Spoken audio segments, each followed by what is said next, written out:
This is the new Vauxhall Mokka, and it's the most interesting car the company has made since, well, a very long time.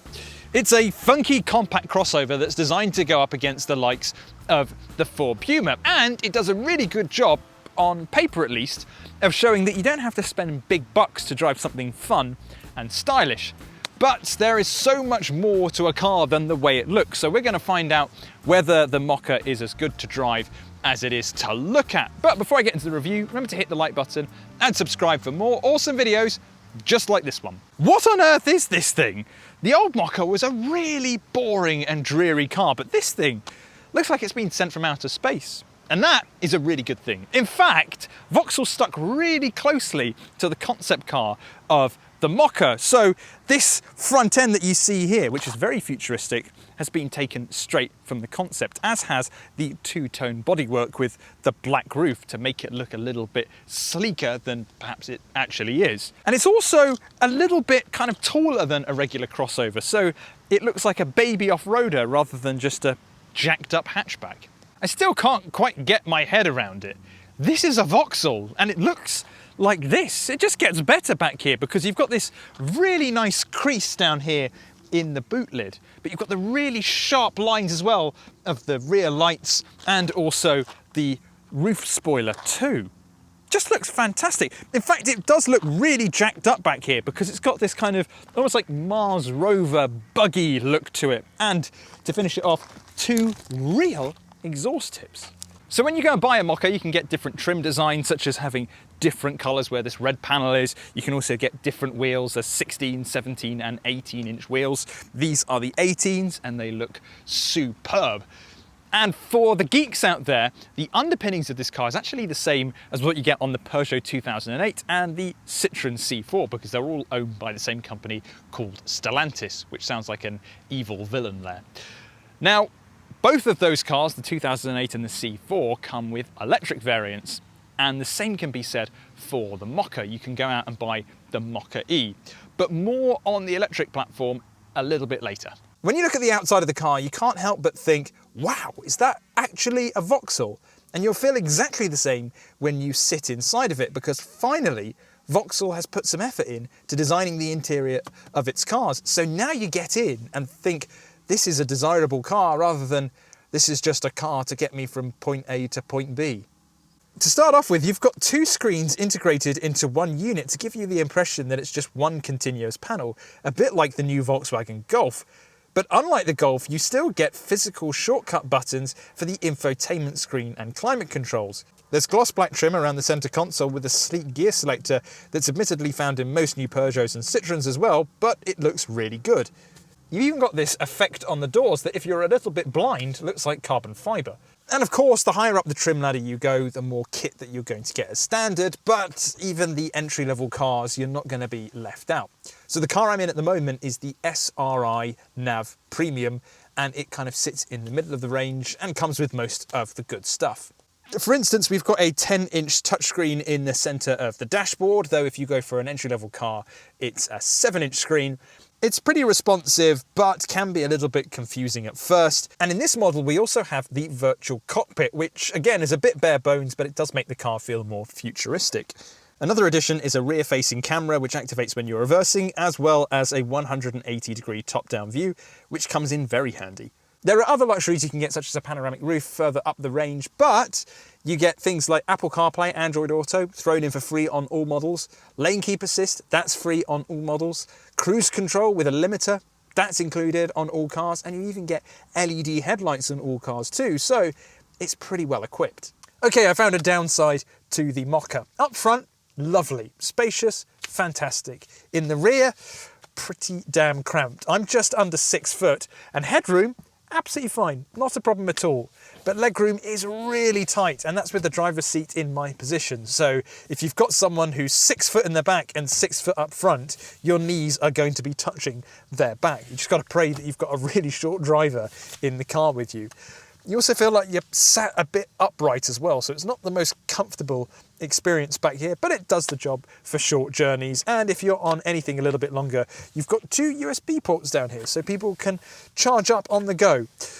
At least that's a silver lining. The The boot release isn't in the place you would expect it to be, so normally you'd think it's there, and there's even a little groove to trick you, but it's actually just below that. So once we've got it open, we've got 350 litres back here, which is actually a little bit less than what you get on the old Mokka. And that's the price you pay for having these fantastic looks. But in my opinion, it's totally worth it. It's better to have a little bit less boot space, but you have a car that you actually want to get in and drive. That being said, it is a little bit smaller than what you get on something like a Nissan Juke and also a Ford Puma, both of which have more than 400 litres of storage back here. To cut the Mokka a bit of slack, you do have a movable floor, so you can open up a little bit more space, but it is pretty flimsy. Either way, you've got plenty enough storage back here for things like shopping and kids stuff and maybe a couple of small dogs. Have a look at this. No bonnet prop, it just holds itself up, which is really good on a 20 grand car. Now, there are lots of different trim levels to choose from when getting a Mokka, but thankfully the engine range is super simple. So when it comes to the piston-powered cars, you can go for a petrol, which is a 1.2 litre 3-cylinder turbocharged engine, available as either a 99 horsepower car or 128 bhp. And you can also get it with a 6-speed manual or an 8-speed auto. You can also get a 1.5 litre diesel, which is only available in 109 brake horsepower form, and like the petrol, comes with either a 6-speed manual or 8-speed auto. And as I mentioned earlier, you can also get an electric version. Unfortunately, this is the petrol, so we don't actually have the EV here, but the numbers are you get a 50 kilowatt hour battery, which is good for a range of around 201 miles. Now that's measured on WLTP, so realistically, you're probably going to be looking at 170, 180 miles. The good thing is though, is that charging is pretty damn quick. You've got 100 kilowatt charging here, so if you find a suitable charger, you can get 80% battery in around 30 minutes.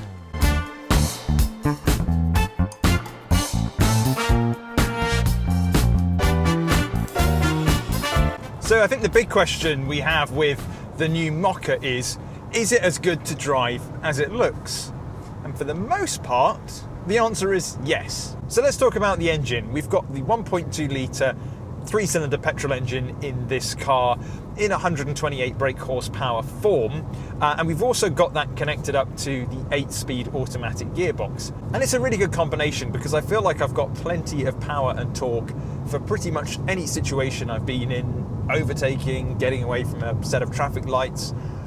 And the 8-speed automatic gearbox is really smooth as well, and it's pretty smart. It's very rare that it's in the wrong gear. It usually knows exactly what I'm doing. We've also got paddles on the back of the wheel as well to go and change gear manually. However, I feel like most of the time you'll just want to leave it in automatic mode because it does know what it's doing. Now you can also get this with a manual gearbox, but controversially I would rather go for the automatic because I feel like this car is all about easy living, easy driving. It's not performance focused.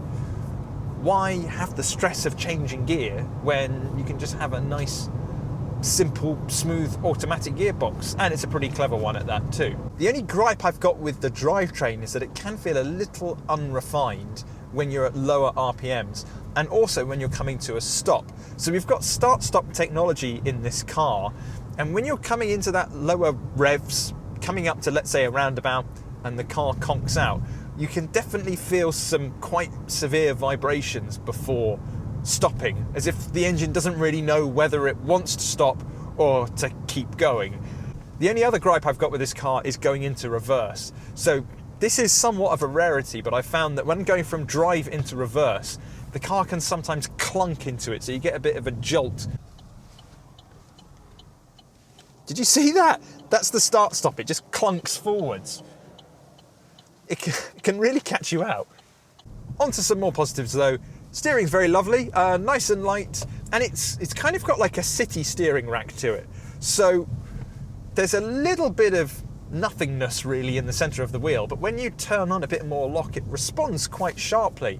So when I was coming out of London this morning, it was actually really easy to kind of like scythe through traffic and get around some really complicated bends, because this steering rack just makes the car feel like it's got a really tight turning circle, as if you're in a much smaller car than you actually are. The ride's also pretty good as well. It seems to deal with most bumps at lower speeds. When you get above 50, 60, 70 miles an hour, you might find that it becomes a little bit fidgety. Nothing to be too concerned about. You'll find that kind of the same in something like a Ford Puma. But it's not the most settled when you're at higher speeds. Low down, it's fantastic. There's also some great driving tech in here as well. In fact, it's pretty much got everything that you would want. So we've got adaptive cruise control and also lane keep assist as well. So I can maintain a speed on the motorway, and if someone is slower in front of me, I'll slow down before I overtake them. And also when you do have it active, the car will sense the white lines at the edge of the road and just gently keep you in your lane. So you can have a nice, relaxing, long motorway journey. Overall, I wouldn't say the Mokka is fun to drive. I think if you're looking for a car that's enjoyable behind the wheel, then something like a Ford Puma is going to be a little bit better. But it is enjoyable, particularly on a long journey. I found this to be very comfortable, and it's also intuitive. And that's kind of all you really need from a car. So if you're looking for fun, I'd probably go for a Ford Puma. But if you like the look of the Mokka and you just want it to drive well, then it certainly lives up to that.